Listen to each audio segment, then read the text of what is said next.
To all the non-believers, non-believers, non-believers, non-believers, non-believers, non-believers, non-believers, non-believers. I'm making out. What's up, y'all? This is Jay Varsity, and welcome to another video. Welcome to another episode of NBA Talk. And I know I've been lacking in the videos and the uploads lately.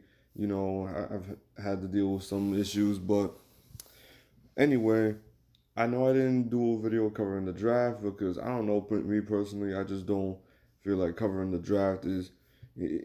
I feel like there's too many players and there's a lot to go over, so I just I just kept that up on my Instagram and all that.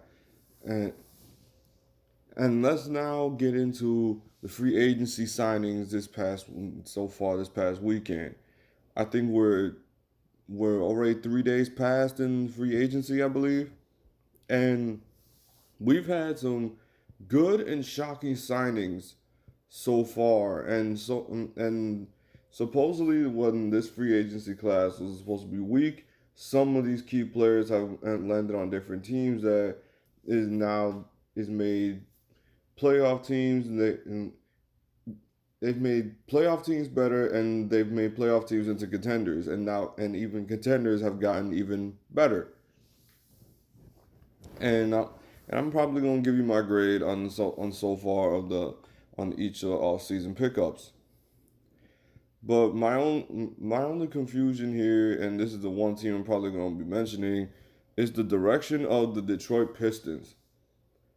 I thought it was a great pickup to get Killian Hayes in the draft. I thought they really needed a guard because I feel like they need to start moving in a new direction. But then when I saw that Luke Kennard trade, I got confused, and I'm still getting confused by every moment that with all their offseason moves. And then they sign Mason Plumlee, and then they get Jahlil Okafor. I'm like, I genuinely am confused because Christian Wood went to the Houston Rockets, and I just don't understand the direction of the Detroit Pistons. I really don't. You still have Derrick Rose, you still have Blake Griffin. I just truly don't understand the direction they're going. So if I'm gonna have to say the Detroit Pistons offseason so far, I'm gonna have to give it a D minus because I really don't know what the hell they think they're doing. Then the next team I have to say is taking a lot of L's in the offseason has got to be the Toronto Raptors. The Toronto Raptors, they're going right back into barely being a playoff team right now because yeah, you still got Kyle Lowry. You gave Fred Van Vliet the bag. Congratulations, Fred. Congratulations to Fred Van Vliet. But I you lost two key players this offseason, me being Marc Gasol and Serge Ibaka. You lost two key players. And to me, that's just the nucleus of what was their defense, and they provided somewhat of spacing for Pascal Siakam, and I think it's just going to be more problematic from here on out. And I think the Toronto Raptors, through no fault of their own, they get a D also because I didn't see no decent replacements for these guys. I, I guess you could say Aaron Baines was a good pickup because he's supposedly a younger Marc Gasol, but I have to see this all play out. I, I, I don't know. The Toronto Raptors, they're just reverting. They went from being a championship team to they went from a championship team to barely a finals team to now they're barely even a playoff team at this point. That's my opinion, and that's how I'm gonna roll with it. The Phoenix Suns, to me, are big winners in this offseason. I feel like now they're finally gonna be that playoff team that they hope they can be. I think we're finally gonna see Devin Booker in the playoffs because he's got a guy like CP3 who's gonna hold people accountable, and he's gonna be that floor general and take away that pressure. And I feel like the Phoenix Suns are finally moving in that direction. I, I hope things keep moving forward in Phoenix because God knows Phoenix has been waiting for playoff basketball for so long. Since the Steve Nash days. I mean, Been way too long, and Devin Booker is way too good of a player. Way too good of a player with too much talent to not be in the playoffs. So, to me, the Phoenix Suns have been making great moves. I think losing Kelly Oubre to me was kind of big. If they could have pulled that off without letting go of Oubre, who ended up going to Golden State, that I'll get to them in a second. But still, the Phoenix Suns to me, they still won in the offseason. They're they're moving in the right direction, and let's see how they do moving forward. The Golden State Warriors, devastating news with the season-ending injury to Klay Thompson. He tore his right Achilles. I was really looking forward to seeing Steph and Klay on the court again. All I could hope for is that Klay has a speedy recovery, and pray that he doesn't suffer an injury like that again. You don't wish that on anybody. I don't care who you are, but yeah, just hope that Klay gets better soon. But the pickups for the Golden State Warriors after drafting James Wiseman, who was a great pickup, but then the injury to Klay Thompson has really set the Warriors back. A lot of people had the Warriors being in the Western Conference Finals. Apparently, according to Stephen A. Smith, it was already a lock, but I guess you're gonna have to dial that back a bit now that they lost Klay Thompson, because I don't know. This team it just doesn't look that impressive to me.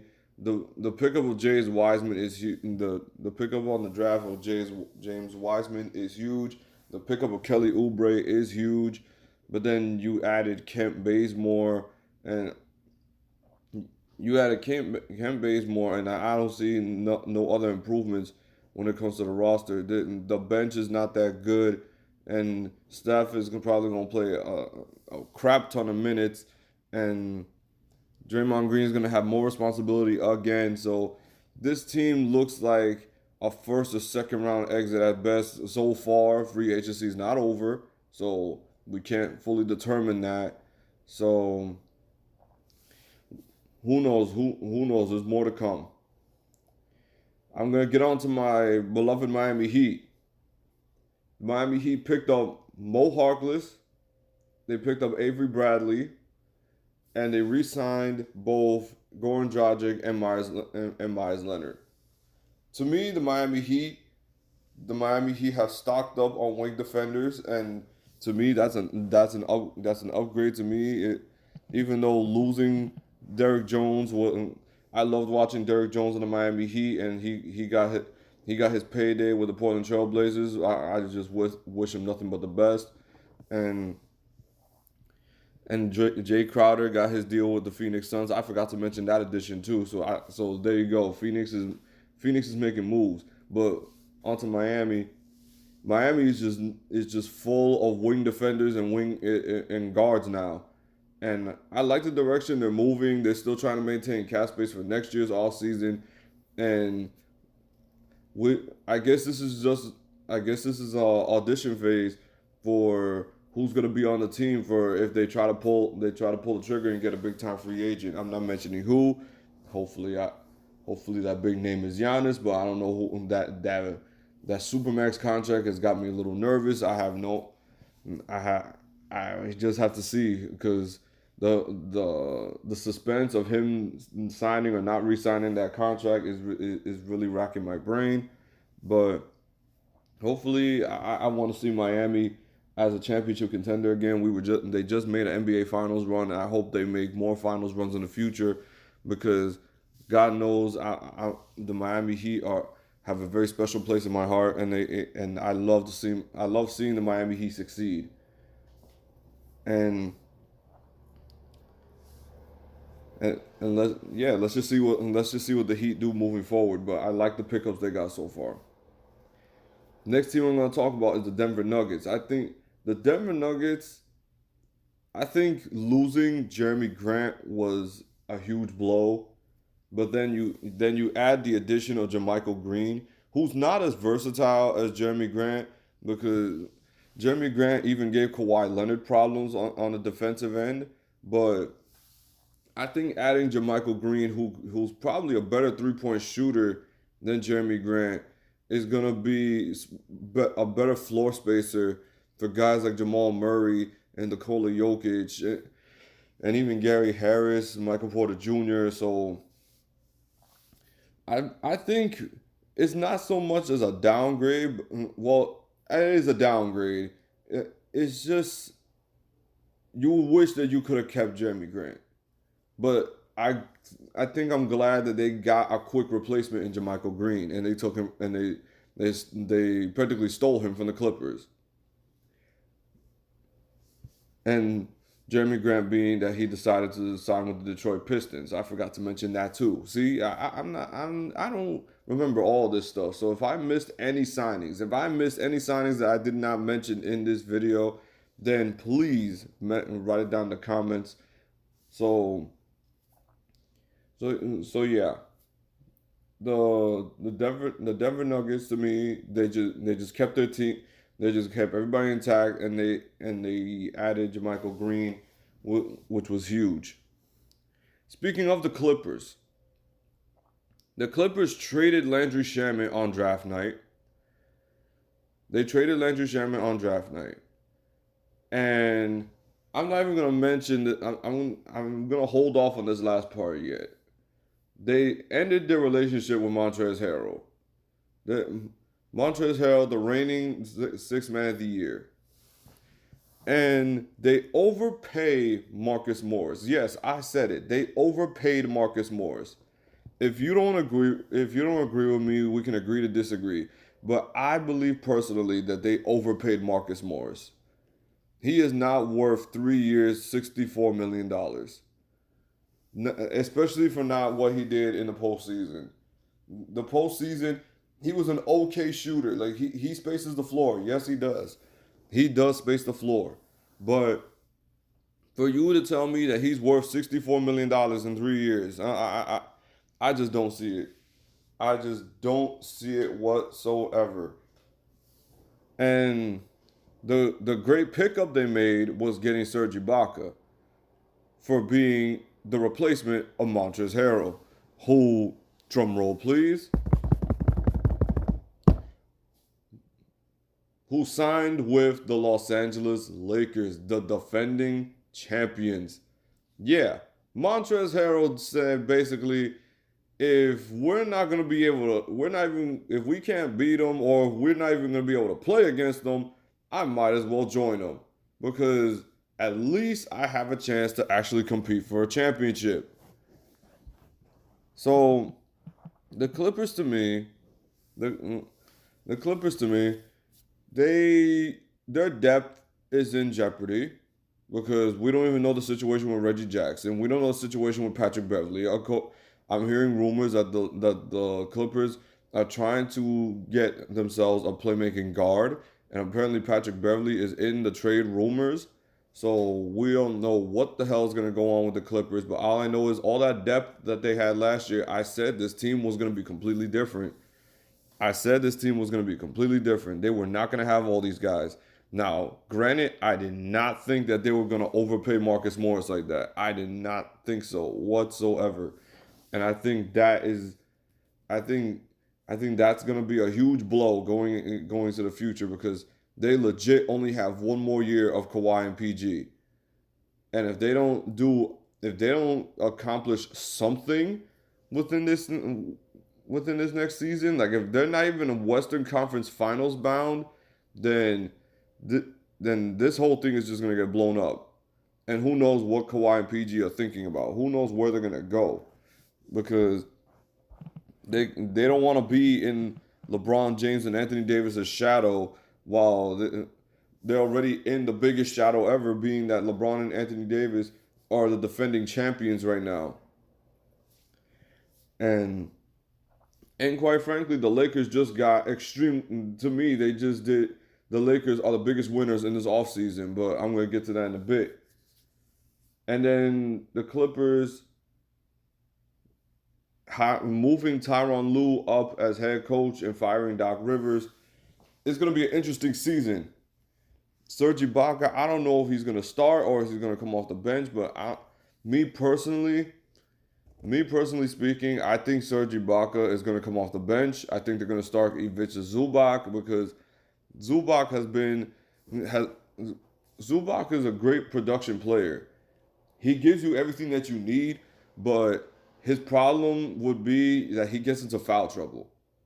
He he could give you the points, he could give you rebounds, he gets to the line, but his only main problem is his streaky consistent fouling. So I think the Clippers downgraded in a way when it comes to their depth, but the great move that they made was picking up Serge Ibaka. The Utah Jazz, they gave Donovan Mitchell the bag, and congratulations to Donovan Mitchell. He absolutely deserves it. The Utah Jazz kept their pieces intact. They I'm just waiting to. I'm not gonna lie. I was disappointed with Mike Conley this past season, but I'm just waiting to see when the Utah Jazz finally get that wing that they desperately need, because I feel like they need a wing guy badly, because they need somewhat more of floor spacing, and just need somewhat of a guy that could create their own shot. Not saying they need an all-star, not saying they need a superstar. They just need that role player that could get their own shot, like somebody that doesn't have to be standing in the corner or standing on the top of the key. Because the Utah Jazz, they're a very tough-minded team, and they're a really good team. Like, no disrespect, they Donovan Mitchell is an amazing player. Mike Conley is a great player, but you can't just rely. It's like Portland. You can't try to build a team just built around two guards unless their names are Steph Curry and Klay Thompson. But Donovan Mitchell just reminds me of a young D Wade, and I just want to see him thrive, and I want to see the Utah Jazz. I want to see the Utah Jazz go deeper into the Western Conference. Hopefully, maybe a Western Conference Finals bound one of in the upcoming years. But all I know is the Utah Jazz. They're great. They're a great organization. They have a great coach in Quinn Snyder. I hope that's how you pronounce it. And I just hope they get that wing guy that they need for Donovan Mitchell and Mike Conley. Uh, the Minnesota Timberwolves. Oh, I forgot the Utah Jazz. The Utah Jazz. They get an automatic C for giving Donovan Mitchell the bag. The Clippers get a B. For the Clippers get a B because they lost pieces, but then they added the Serge Ibaka pickup. They get a B. The Minnesota Timberwolves. The Minnesota Timberwolves. I gotta give them. I'll give them a C minus for now because of the Anthony Edwards draft pick.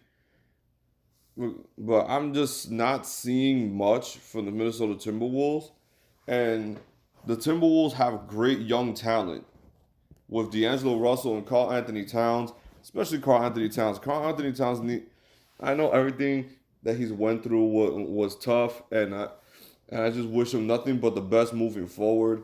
And I hope, and I just, my condolences are with him after the loss of his mom.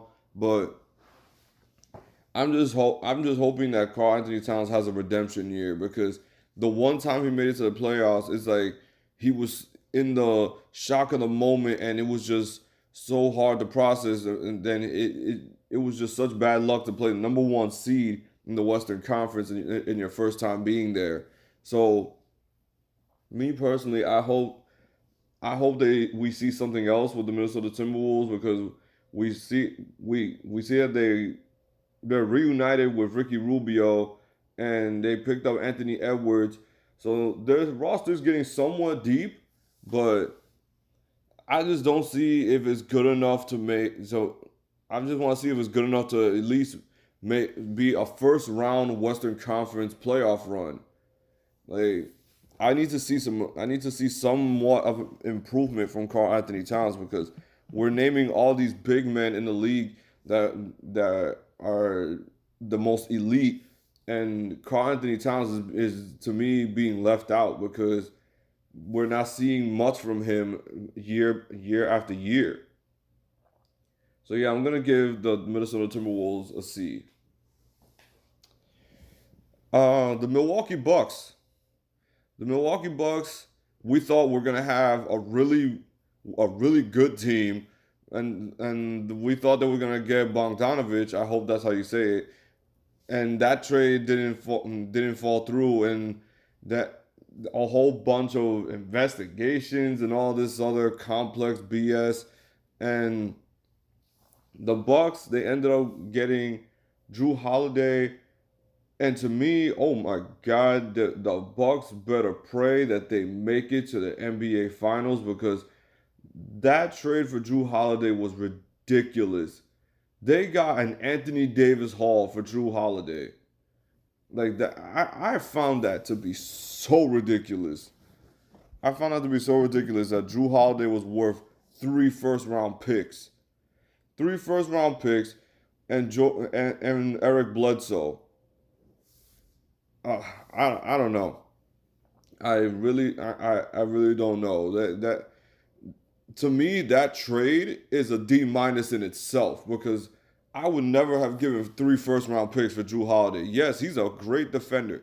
He's a great player who can create his own shot. He's not a horrible player, but 3 first round picks and Eric Bledsoe, I don't. I wouldn't have done it. That's a ballsy move for Milwaukee. That's a ballsy move. And then also the additions of Torrey Craig. You lost Robin Lopez. You lost George Hill. You lost Wesley Matthews to the Lakers.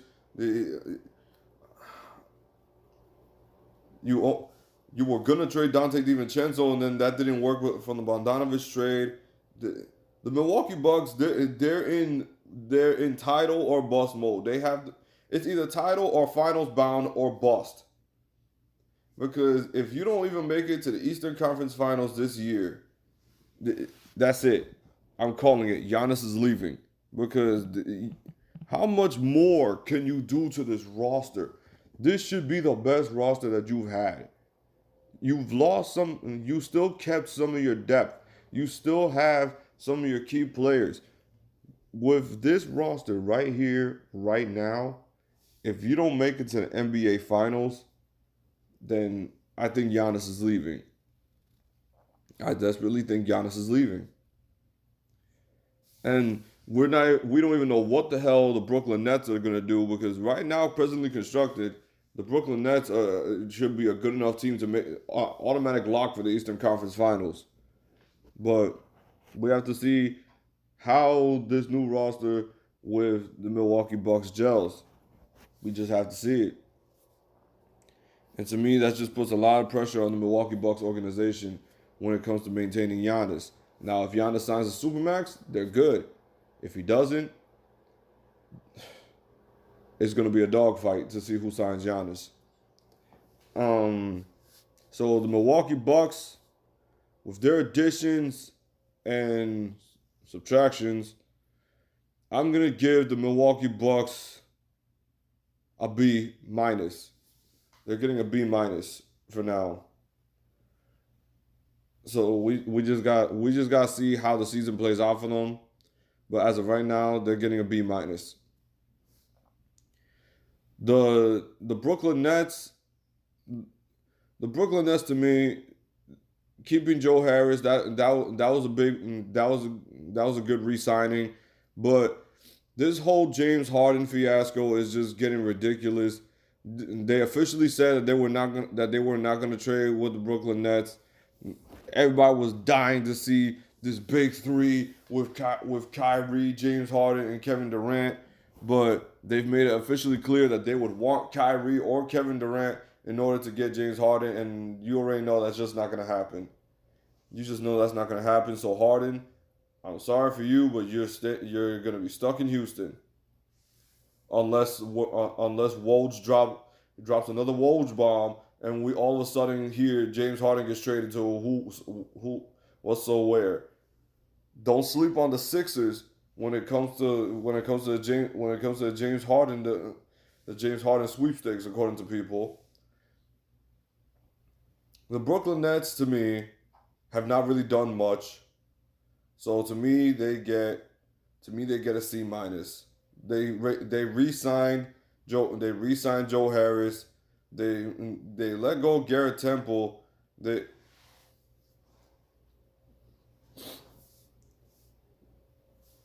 and what who else did they sign? Please, like I said, if I missed any signings, just mention in the comments. But yeah, the Brooklyn Nets, to me, you get a C minus. The New Orleans Pelicans, adding Eric Bledsoe and also trading for Steven Adams. To me, this I think the Pelicans look like a playoff team right now as we speak. They look like a playoff team. Now I'm surprised they haven't offered Brandon Ingram the Supermax yet. I'm surprised Brandon Ingram hasn't been offered that max contract yet. I thought that would have been like I thought he would have been one of the first people to sign that contract, but I'm just absolutely shocked. So we don't know what the situation is going over there. The whole thing with Zion Williamson. Apparently now I saw on Instagram he's officially the only player on the team that's been on the Pelicans the longest, which he's only been there for what, a season? He's only been there one season and he's the longest tenured player on the Pelicans now.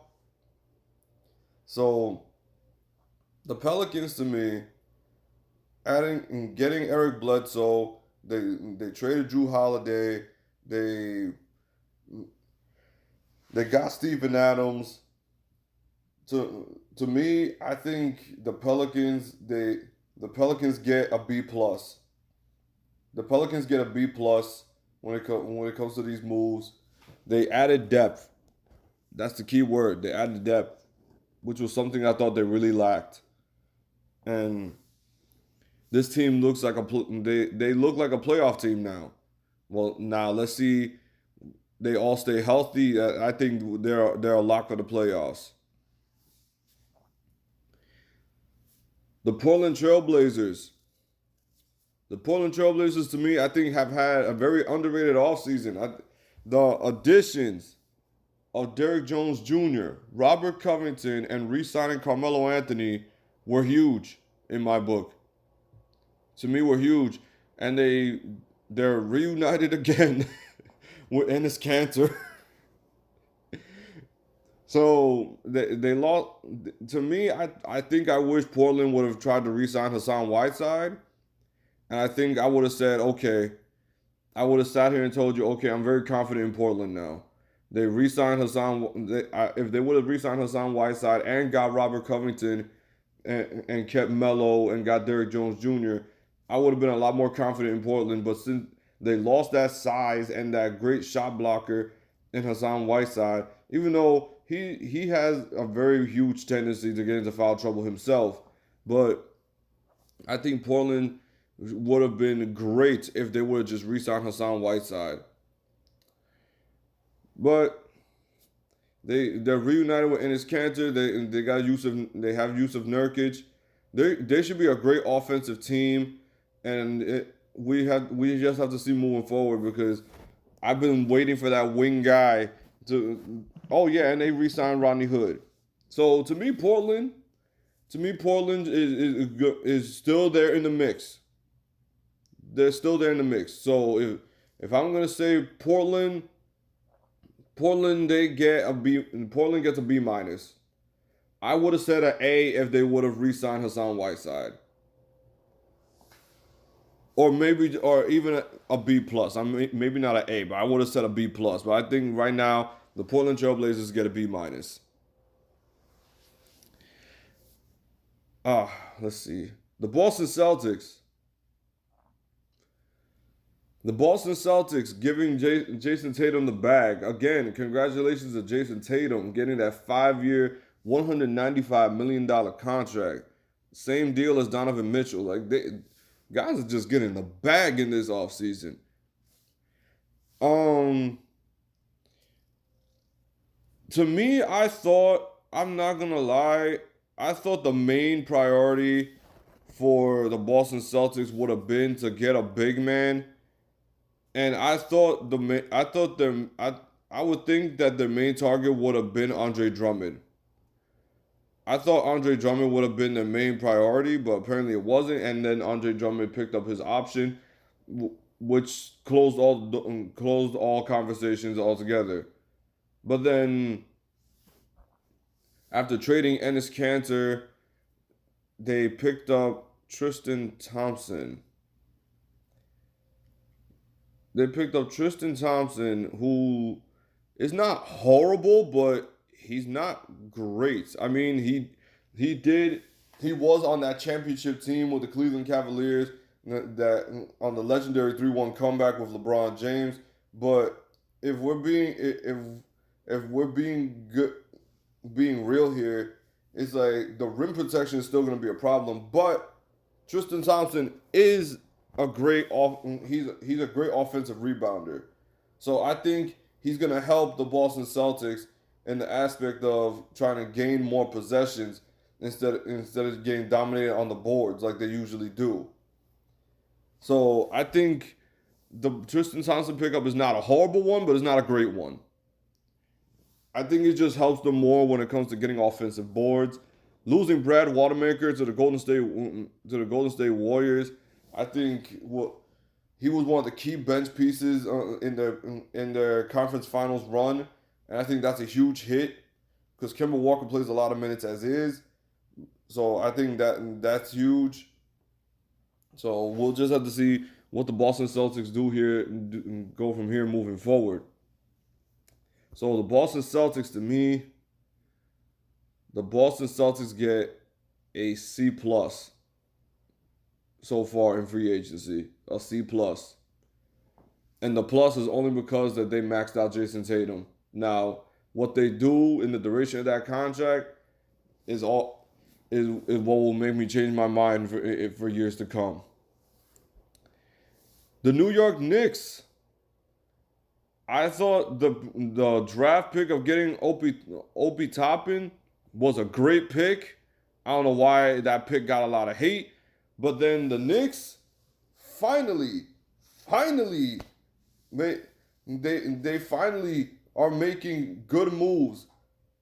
They waived Bobby Portis, who signed with Milwaukee, by the way, and they waived Taj Gibson, and they waived Taj Gibson, they waived Bobby Portis, and Elfrid Payton, who ended up getting re-signed there anyway. But they signed Austin Rivers.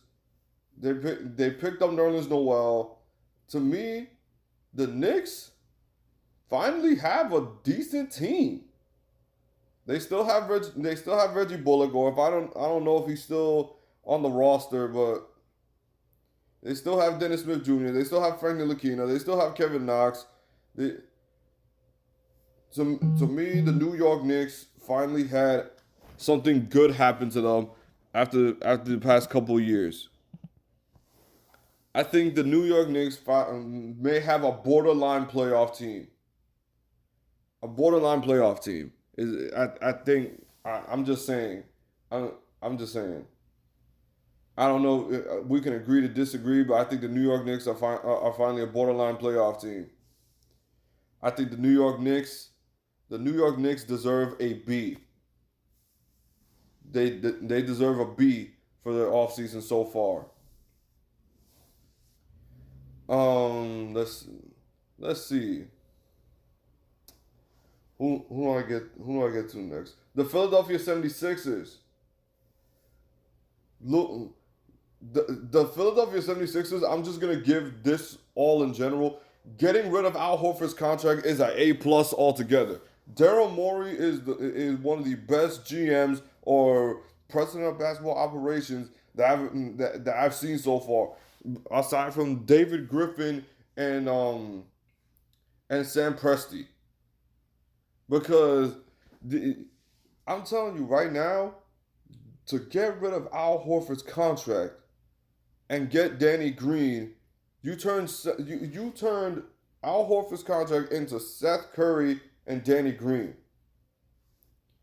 Now Danny Green has been getting a lot of crap for how he played in the finals, but who cares? They just added two more shooters. Now you lost Josh Richardson and you traded him. You traded him to Dallas, but so what? They needed shooters, and Josh Richardson was not that shooter. He just wasn't. He was a great defender. Yes, he was, but being a 3-point shooting threat, it was just not happening. It just wasn't working. So right now, I would have to say, and then the pickup of Dwight Howard. To me, they just added more depth when it comes to helping Joel Embiid. So he's not on the floor so damn much. So the Philadelphia 76ers, just with that Al Horford trade alone, that's an A plus. But when it comes to their offseason in general, I'm gonna have to revert it back to an A minus. I'm gonna go to an A minus. Because so far the Sixers are so far so good. They better thank their lucky stars that they got Daryl Morey, because that is huge. And the fact that they're even that they were in the mix to get James Harden, that was already huge enough as is. And getting rid of that huge contract plays a huge role. So we don't know. We just have to see what direction the 76ers are going. But I like it so far, because last offseason was the most confusing offseason I've ever seen for the Philadelphia 76ers. The Charlotte Hornets. The Charlotte Hornets drafting LaMelo Ball, and then the surprise signing that I've ever seen was the fact that they got Gordon Hayward. The fact that they got Gordon Hayward was a shock to me. Like I was like, wow, they really got Gordon Hayward. Like, and apparently they've been after Gordon Hayward for years. So the fact that they got him now, I was just in shock. I was like, the fact that he considered the Charlotte Hornets. Now I'm just saying, no disrespect, but the Charlotte Hornets have not exactly been a good team, if you know what I mean.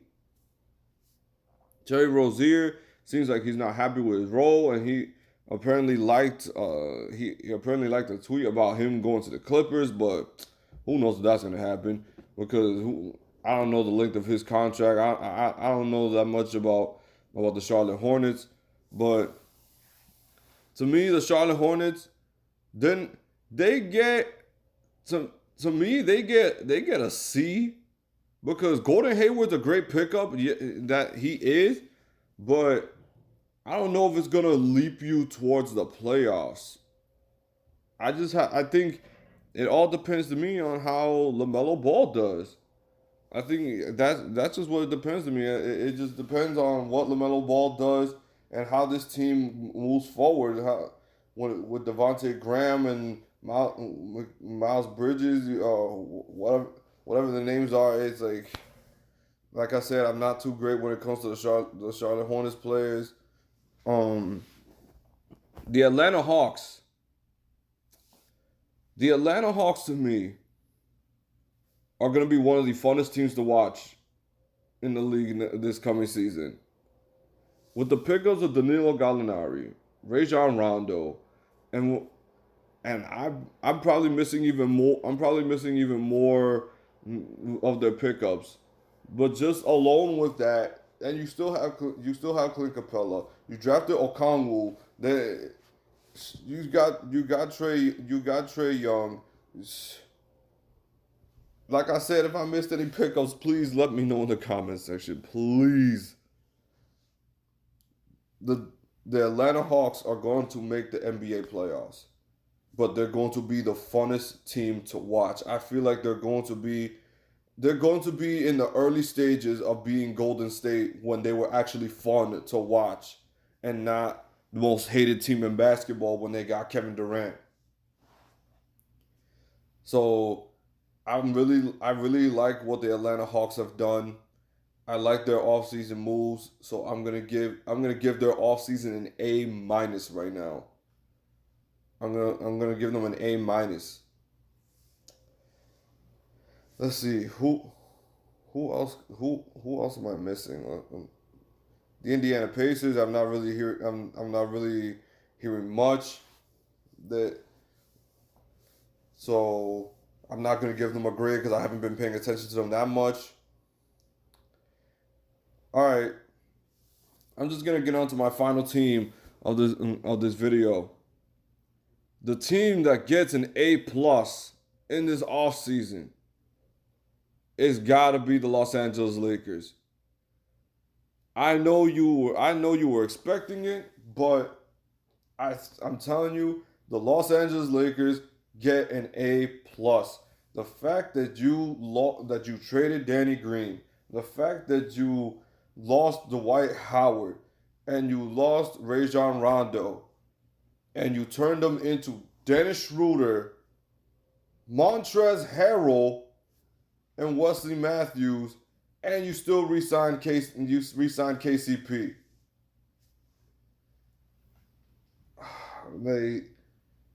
And the fact that they're still trying to move Kyle Kuzma, which I don't agree with, because Kyle Kuzma, as much crap that they give Kyle Kuzma, and as much crap that other fans give Kyle Kuzma, and I've given him somewhat of the same crap. Like, leave him alone, seriously. He got his ring. He didn't play bad defense in the playoffs. His defense was not horrible. It was actually really good, to tell you the truth. And he's a streaky shooter. When he gets hot shooting from three, the man can barely miss. But then when he's brick, he's like J.R. Smith. So it's like, but his defense was consistent. I'll give him that. Kyle Kuzma's defense was very consistent. So let's not get on his case completely. And the Lakers picking up Marc Gasol, that was huge. The Lakers picking up Marc Gasol, Montrezl Harrell, Wesley Matthews, and Dennis Schroeder, while re-signing KCP. Like, a lot of people, one of them being Chris Smoove, saying that he doesn't like that they traded JaVale McGee, but I think providing a floor spacer is an upgrade aside from a guy who was very limited offensively. You know, you get my drift? Like, Marc Gasol could space the floor for Anthony Davis and LeBron, so that way they don't clutter the lane when either one of them wants to attack. To me, the Lakers just got better.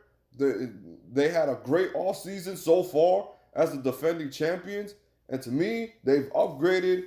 And we'll see with LeBron how he meshes with Montrezl Harrell. I feel like LeBron is going to help Montrez in a huge way. So I feel like Wesley Matthews is going to play the same exact role that Danny Green did. KCP is going to do KCP. Dennis Schroeder is a huge upgrade at the guard position. And to me, the Lakers have been the biggest winners so far in free agency. Like I said, free agency is not done. We'll see if there's any other moves. I won't be putting out another video until free agency is officially done, because it's just too much for me to keep track of to try to make a video on every single signing. Anyway, I believe that's it. That's all. Like, comment, subscribe, and hit the bell if you like basketball content. This is your boy Jay Varsity, and I am out. Peace. We got some non-believers out there. Make believers out of non-believers. Make believers out the overseers. Make them bow down.